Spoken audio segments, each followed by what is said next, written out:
Hello, everybody, and welcome back. I have been bumping into people wherever I go, and bumping into people like I know either from past or even people that I know currently. And I get into conversations, and it always ends up going back into God because when you're in a place of where all you see from morning until night is God, you end up talking about it. You end up wanting to talk about it. You end up talking about it. People will bring it up even when you don't bring it up. People will talk about being present when you don't. When you're being present, like other people will bring up being present, and then all of a sudden you're talking about it, or they notice something about you, and then they say something. And I mentioned to someone today that yeah, I'm in this place. I'm in the void. I'm in this like I mentioned in another piece where like I'm in the hallway. I'm in this waiting room, but it's this beautiful place of like you you laugh. It's the cosmic joke. You made like a like almost like I watch these videos on like quantum jumps and a quantum leap and a timeline shift.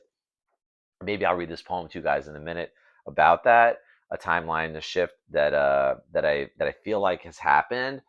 And it's weird because like part of me like you don't want to talk about it. You're like it doesn't. You don't want to sound like, oh well, other people are not doing it and you are. Like, no, you know what I realized, like there are a lot of people out there that feel this way. Like sometimes I speak to my mom. My mom's like, I feel like I'm living in a different reality, and I totally understand that. And I don't know, like, if my mom is, or if you are, if you're listening to this, like, I don't know if you're actually in a different timeline shift. That, like, if we're on the same trajectory, like, there's no way to fully know. Like, me and you could talk about it, and maybe you're making me like that because of the conversation, or I'm making you like that because of the conversation. But either way, we're all in this place of like what's called seeking. We're seekers, and I was a seeker for so long, and I found I wanted to tell people, like, I want to give over what I feel to people, but with words. But we're talking about God, which is formless, and form, which is what we are. We're form. So all we can do is do our best to give it over as much as we can, whether it's YouTube, whether it's other forms. I know that people want me to go on TikTok. That's been something that people have mentioned to me. Um, I don't know. Maybe I will. But right now, I'm here and I'm giving this form as much as possible. But really, it's not even about that. It's about being it, embodying this version of the God version inside you on a day in and day out basis. And the more you go in, the more it just starts to happen. It's not something that you're even doing in a sense. It starts to happen automatically. Like you start meditating, you start a meditative practice day in and day out, even for a few minutes, but you stay really consistent with it every single day, and you're going in and you don't try to become a best meditator. You don't try to, people will talk about, oh, do you ever do this meditation and that meditation? And like, honestly, like for me, like, no offense to those people, like, it's not about what kind of meditation you're doing. It's that you're sitting by yourself ultimately. Even if you're with people, you're by yourself and you're just breathing. You're consciously breathing. So that way, like when I'm even here, I can do it for a second and realize that I'm just here. The whole point is to become present. And even that is the thing. Like if you're trying to be present, if you're thinking about being present, you just have to be present. And it's a funny thing, like you don't even know at some point, are you, are you not? You just are aware of the fact that there's this thing called presence, and you're just becoming it. Like when I think Jesus would say, or any spiritual leader would say, like, or in the Bible, thing it says, like, just think about God, right? Like if you just focus your attention on God all day long, you'll be good. And meditation kind of brings you into this place of that place of God, that place of presence, that place of everything's in this moment. And it's such a beautiful thing that happens. And it is strange because you start slowing down, you start noticing the small things. Like I've mentioned many times, I don't know about on these videos about like drive, like to people, when you drive in a car, it's a good way to know where you're at. Are you beeping your horn a lot or even at all? Like, why are you beeping your horn? Sometimes, I understand someone's not paying attention. You want to give a little tap. Sometimes, okay. But are you those beepers like beep, or are you beep? That, that's one way of like knowing where you're at. Are you the guy who's cursing under your breath? Sometimes, that happens to me. I'm like, motherfucker, right? Like that. Are you doing that stuff? Are you still getting pissed off every time someone's cutting you off? or making a quick move around you, you're getting like, whoa, and I can't believe that. And you're telling everyone in the car, like, what a piece of work that guy is. What a jerk. And again, I'm only speaking of this stuff. Like, I used to do everything I'm mentioning here, I've done. And I've graduated from most of those things. I would say I'm really past a lot of those things. But every once in a while, I see, whoa, even to feel that slight, like, whoa. And when someone cuts you off or someone's beeping, and I say, like, can't believe that guy's beeping. And you still say it. And now I laugh at it. It's not, I don't react to it so much, more so than I respond to it, and I laugh at it, and I'm like, oh, this guy's excited. He must have an emergency he's going to. And you can get an idea of the realities that people are in. Like, in your car, you're in a different reality. Okay, now I'm going to bring up an example of a car that maybe we don't want to talk about, but a lot of people pick their nose in the car. I've done it, guilty.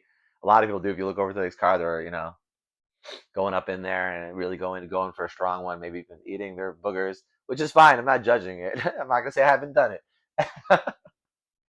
Yeah, oh, that's gross. That's gross. Everyone's like, oh, that's gross. What are you judging it? Like, I just like enjoy your life. It's your boogers. I'm not eating your boogers. You're not eating mine. Like, do your thing. It's your body.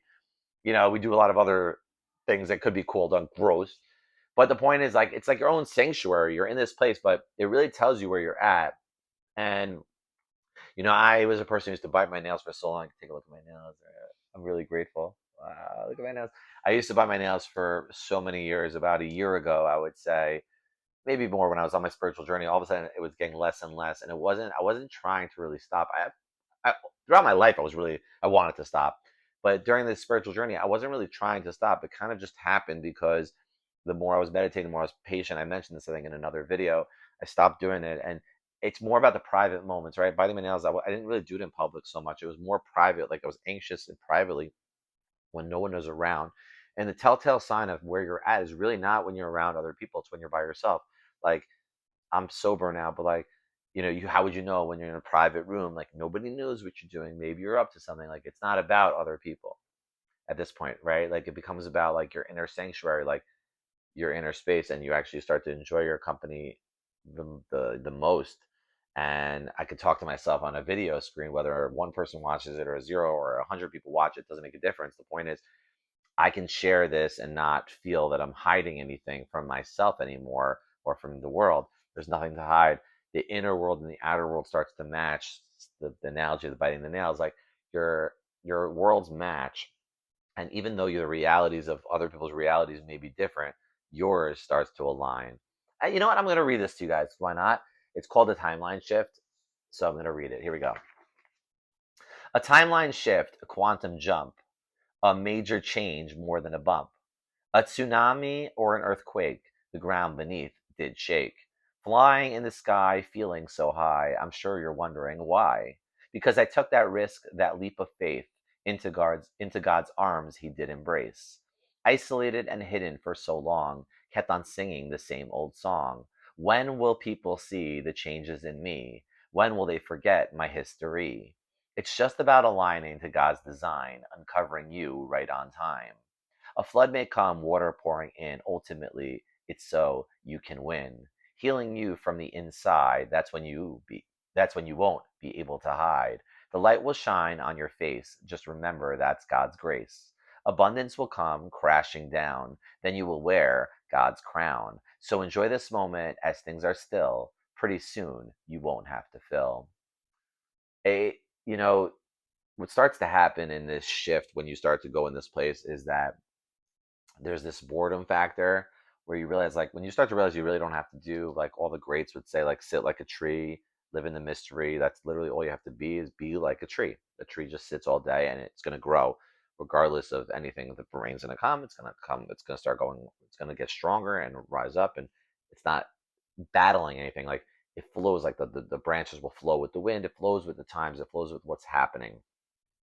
And humans, we're the same way. We're gonna grow when we're just being, but even in this journey, there's a feeling of, like, oh, I have to do more. I have to make more videos, or I have to go and create a TikTok and do an Instagram, and I'm like, no, you don't have to do, and even YouTube, like, you don't have to do any of it. You have to do what it is you feel you need to do. When someone says you need to do this, it means they need to do it. You don't need to do anything. You just need to do what your being, what your God inside you tells you need to do. Like when you need to go to the bathroom, you need someone to tell you you need to go to the bathroom.